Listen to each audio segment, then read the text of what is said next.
going to talk about before we start our applications. Okay, where do I start? So you're here, and this is a really good start because you guys are going to learn a lot today. And you don't have to have it figured out.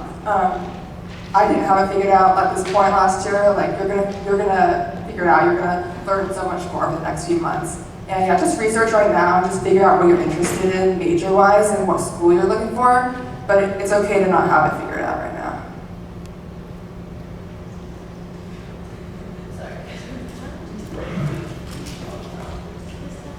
Thank you. Okay. So, what do you do if you have no idea what type of school you want to go to?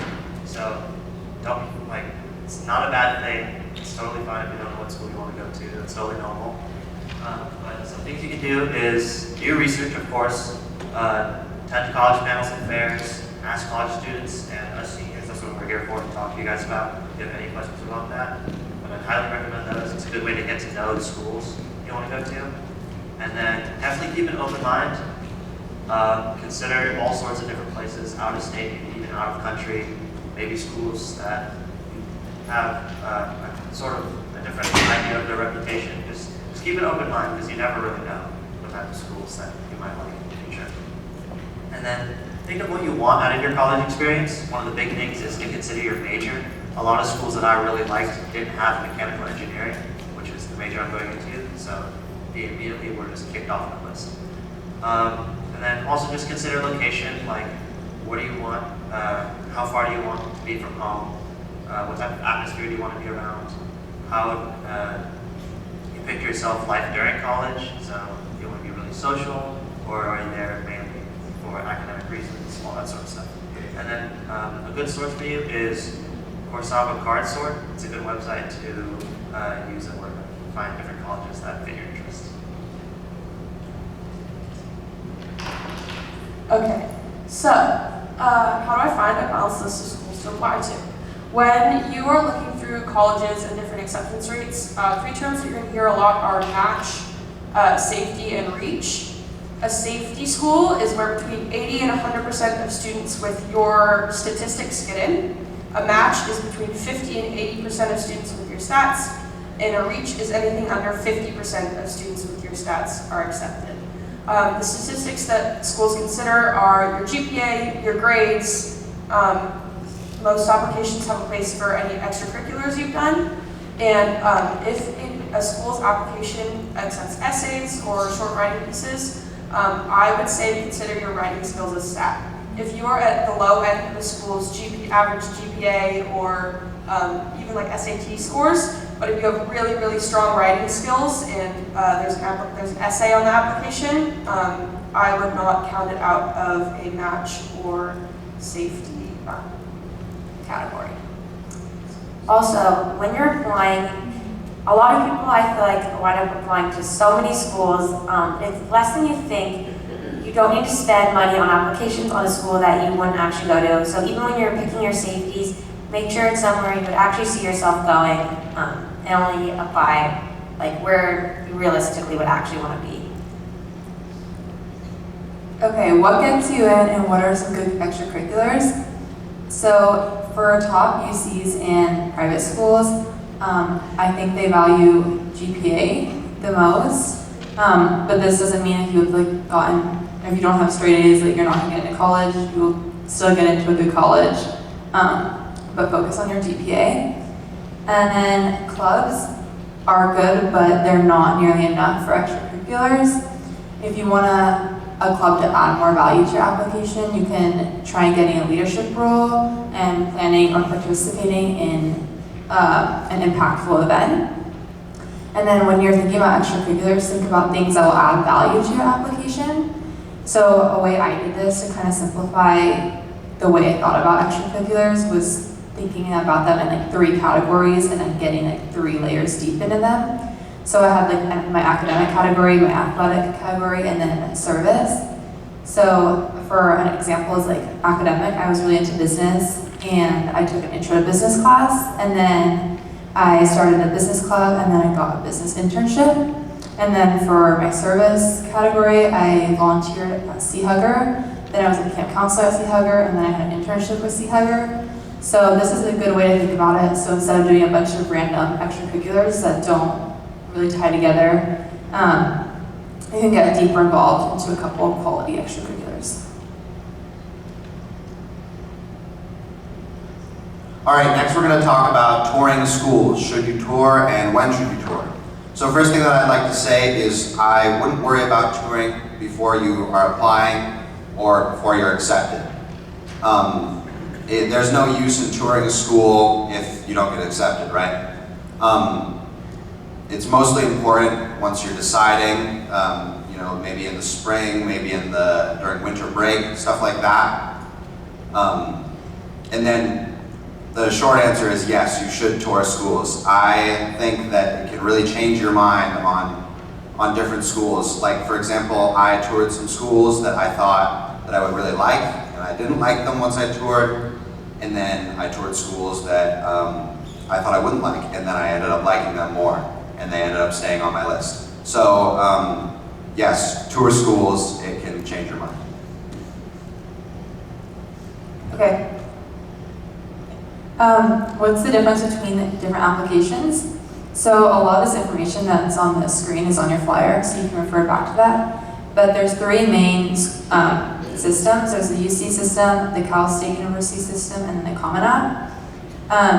So for the UC application, you write 4 PIQs. A PIQ is a personal inquiry question. It's up to 350 words, which is not a lot when you start writing. And you're basically just answering a simple prompt. And then the Common App essay is 650 words. You have a lot more words and it's a longer essay. Okay, so the ideal application timeline.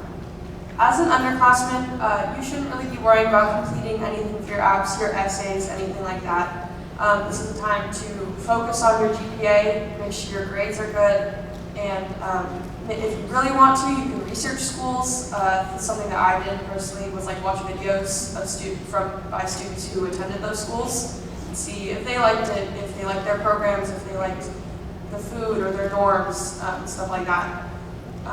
Once you hit your junior summer, this is when I would say start trying to actually put work into your individual applications. The amount of work that goes into your college applications is similar to having another class on top of everything you're doing senior year. So starting in the summer after your junior year is going to help you so much. I know it's a lot of work and you want to just hang out on the beach and all that, but it's really going to help you in the long run. Some things that I would say to start with are your activities list, because a lot of the applications take this. But anything that you did in high school, volunteering, sports, anything you did in church, anything for a club, the awards that you got, it's really good to draw from for essays once you get to that portion of your applications. And during your applications, when you're writing everything, you'll have all that information listed out. You can draw from for traits that you want to show colleges. It's okay if it's just notes. You're going to have to go back and edit it senior year to actually submit it as an application in your applications. But I think that is a good place to start.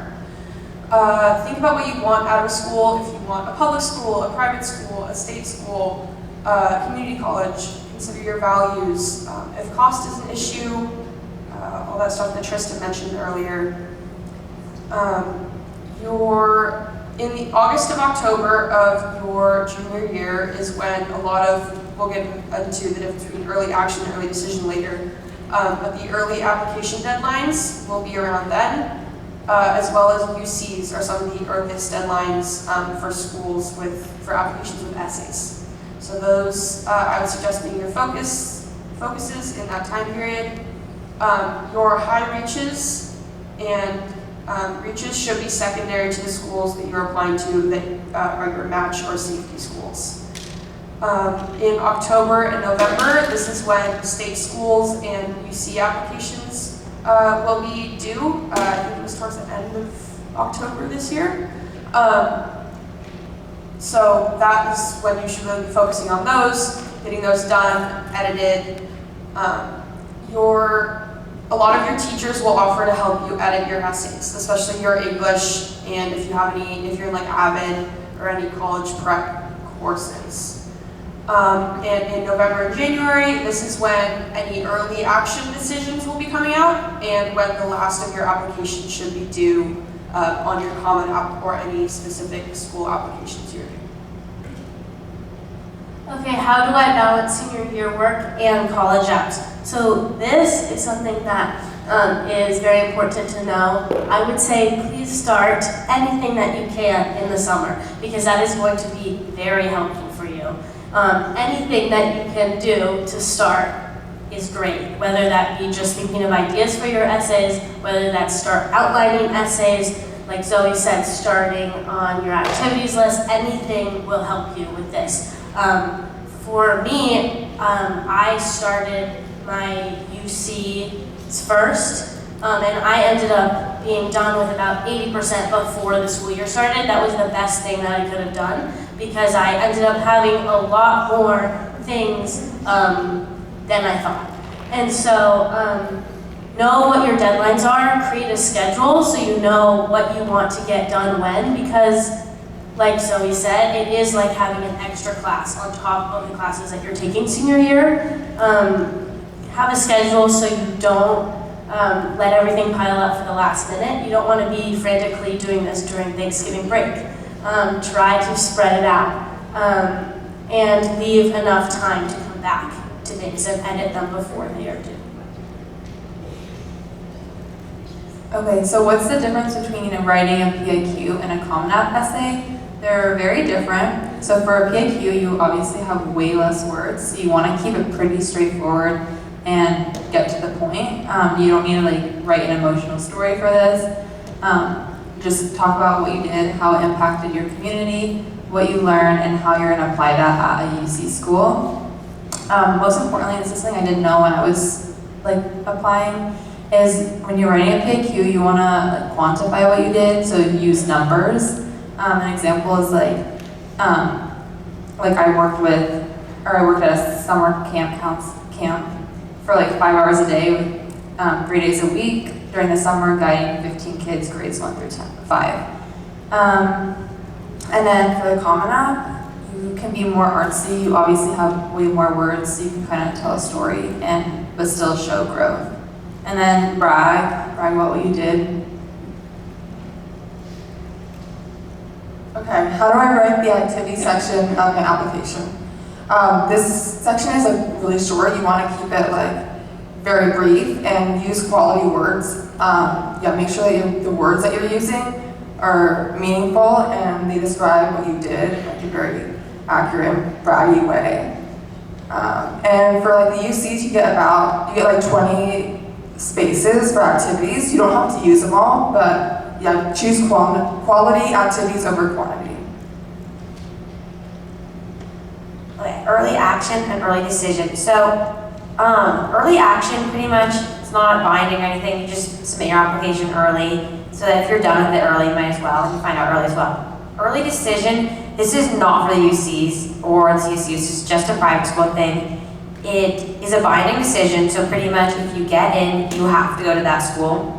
The reason for doing this is it can increase your chances of getting in a lot. One of the schools I was looking at, the regular decision rate was like 12% and the early decision rate was 46%. So if you really love a private school, this is a really great option to apply early decision. Just make sure you tour before you do that because again, it is binding. If you get in, you have to go.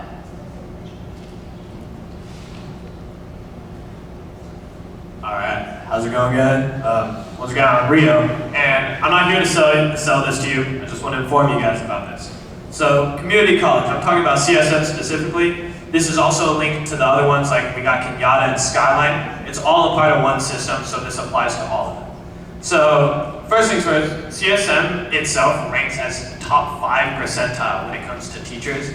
So I know community college tends to get a pretty bad stigma with people like, oh, if I go here, I'm not that great of a student, or oh, I failed classes, or maybe I just didn't get into the UCs I wanted. Well, I'd like to say that a lot of classes and teachers there are equivalent, if not better than a lot of other UCs than a lot of other UCs, yeah. And then another thing, it has a guaranteed transfer program. This is a big thing. This is one of the main reasons why I'm going to CSM. if you don't get into that UC that you want to, or if you don't get into the private university you want to, one thing that I'd say is that don't apply to a school that, like they said earlier, don't apply to a school that you don't want to go to. You're just going to be wasting your money, you're wasting your time. So if you can go to community college, do 2 years, get your credits, and then you can transfer into another UC or another school within California, and it raises your chances by about 70%. So whereas somewhere like maybe if I didn't get into Berkeley, I could apply to Berkeley in 2 years and most likely get it. It raises your chance and it can help you do stuff that you want. Another thing, admission is free. College is expensive, you gotta pay for a lot. It gets pricey. Community college, CSM, it's free, save 2 years worth of money. It's gonna help you in the long run. Student loans are no fun.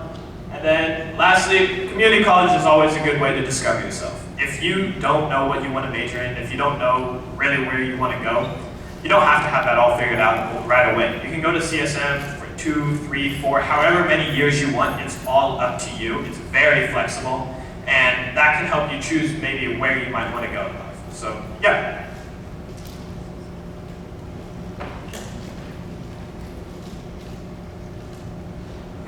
So, how to pick a major. So, personally, I go for things that you are good at or that you are passionate about. And one thing to consider is certain majors are impacted and very competitive. All of the STEM majors are very, very competitive to get into. I know from experience they can really affect your acceptance rate into a college. From experience, by applying in mechanical engineering, I didn't get into the schools that I really wanted to go in, and that's because my major is extremely competitive. If you want to bypass that, if you want to go, I don't know, surgery or the medical field, one way to do this is to choose a different major or maybe a sub-major and then get in for that, and then you can change majors later on. Some schools you can, but for the most part, I know a lot of UCs, it's really not that bad. And then it's also okay to go undecided, or like Rio said, go to community college, because especially I know for engineering, it's general engineering for like the first 2 years. It's the same thing no matter what you do. So, I mean, in this case, not a bad idea to just go to community college and do it for free. And then, yeah, that's about it. So keep that in mind.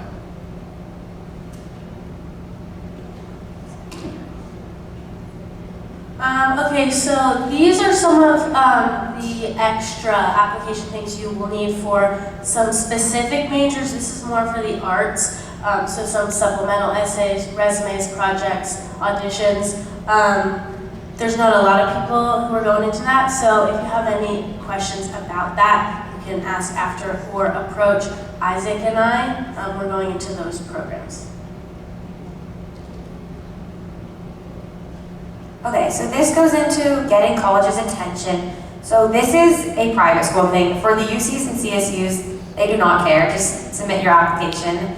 But if you want to go to a private school, I recommend showing demonstrated interest. So the best way to do this is to apply early decision. But if you don't want to make that binding decision, you can also show interest in the school by taking a tour, attending a mission event, or you can email admissions or a staff member with a specific question about programs. So I know I did this for schools I was really interested in. I was just like, hey, I saw this like study abroad program. Can you tell me a little bit more about it? And they do look at that, and it will increase your chances of getting in. But again, just for private schools. Next thing is, should you take the SAT? So UCs and CSUs are test blind, so they will not look at it at all.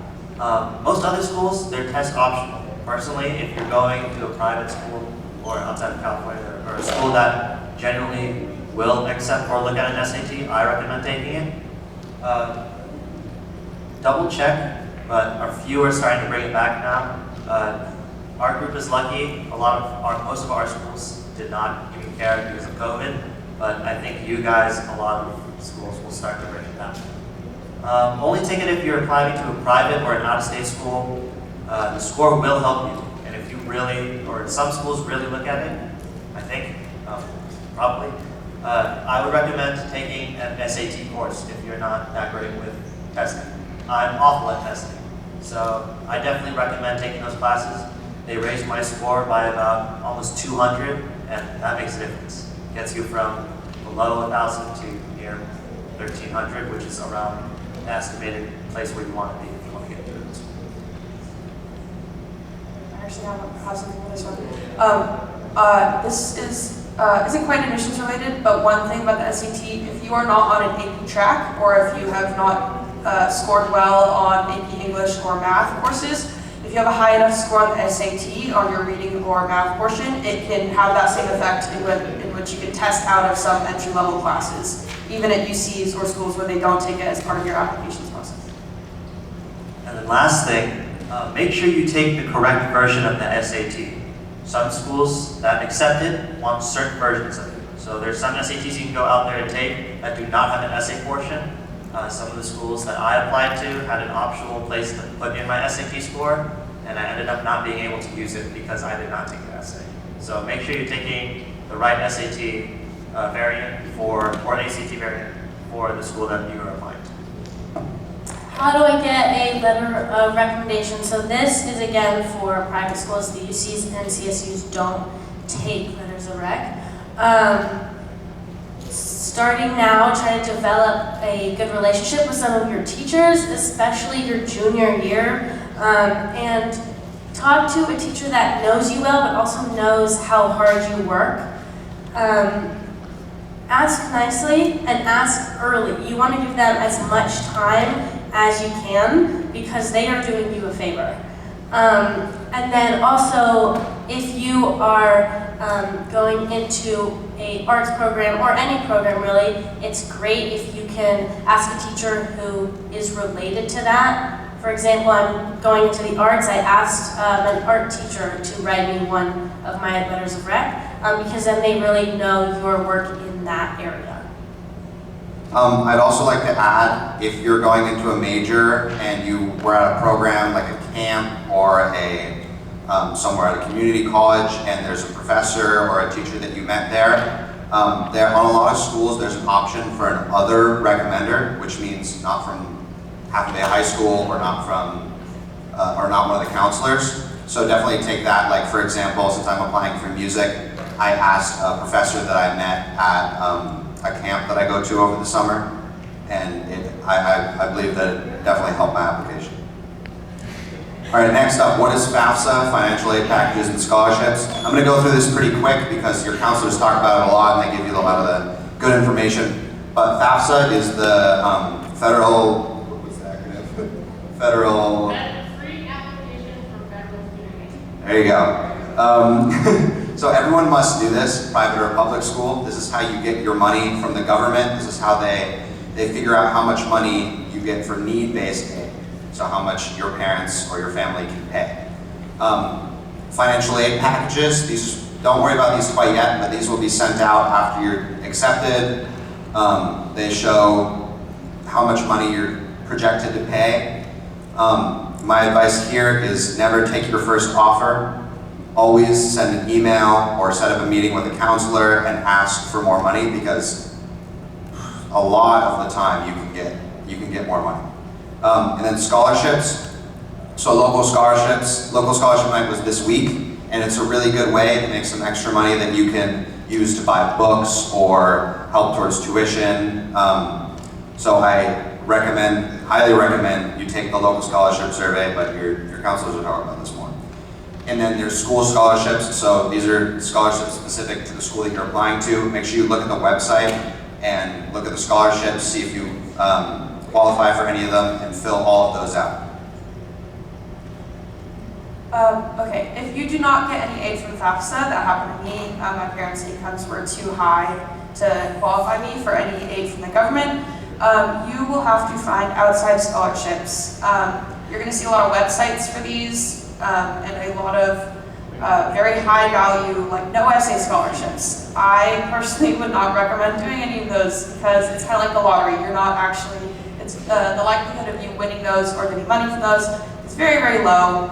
I would suggest going and trawling through Google, looking for specific organizations that align with any community service you've done, any sports, Even sometimes your parents or family members' careers can qualify you for some. And looking through those for specific scholarships, I think ones with essays where you can show and write about why you should get the money or why it connects to you can be really helpful because they have more information to go off of and to choose you, especially with lower value scholarships or ones that are less advertised. Those you have a much higher chance of getting the money for those because of the lower amount of competition. One more thing, if you have volunteered or worked with an organization, this is mostly for any freshmen or sophomores, you can ask them if they would be willing to set up a scholarship for you. Do this very, very early because you want to have a rapport with them and it might take a while for them to set it up if they even can. But I would also suggest doing that. Okay, so we're gonna go around and say what we wrote our essays on, but before we do that, I just want to say I know this is overwhelming. Like I know, so I have a sister, she's 2 years older, so when I was a sophomore, she was doing all this, I was like, I haven't done anything, what am I gonna write my essay about? Like, I haven't had a life-changing moment, but by the time you're a senior, like I promise it will come to you. I would not stress about that in advance. Focus on doing things you love and you will have a good application. So that being said, I wound up writing my common application essay on how I love to give gifts to other people, and then I tied that into what I've done and how that was like a gift to my community. Okay, I wrote one of my PIQs on my passion for business and some things I've done to explore that passion and then how I hope to use that at a UC school. I wrote one of my PIQs about moving states and changing schools. I wrote my common essay about what I chose to use the pandemic time, how I chose to use the pandemic time, and how that shaped me as a person. So as for me, I wrote my essay. I know I didn't get into the UC, but I'll still tell you what I wrote. I wrote a little bit about kind of what I've done in the past, and it doesn't have to be just about your high school career. You can go further back. They want to hear, you want to brag as much about yourself as you can. Put yourself on that pedestal. Let them know who you are. Yeah. I wrote mine about my struggle with trying to find what I wanted to do. I guess sort of trying to find what major I went into, and kind of glaze myself into looking like I really, really, really care about my major. And then for the money, make it look like you're very, very passionate about what you do, and that you're a very strong, well-rounded person. So glaze the heck out of yourself. So I wrote my essay about a summer camp that I went to that I've been going to for a few years. I specifically went into one experience where I showed growth.